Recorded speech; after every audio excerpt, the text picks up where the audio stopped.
müssen mal schwätzen.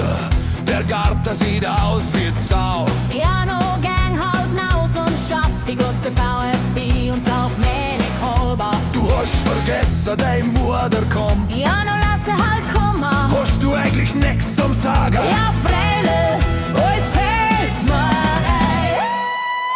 Es geht mir am Arsch vorbei, an mein Fiedlerhänden nach. Es geht mir am Arsch vorbei. Spielst du, was ich denk? Frau, Ich hab's Klo verstopft, das tut mir leid. dann nimm halt deine Hände und druck den Arsch in Brot. Wie kann man so freundlich sein? Mit Bier, Geduld und 2 Schachtler Kippa. Es geht mir am Arsch vorbei, an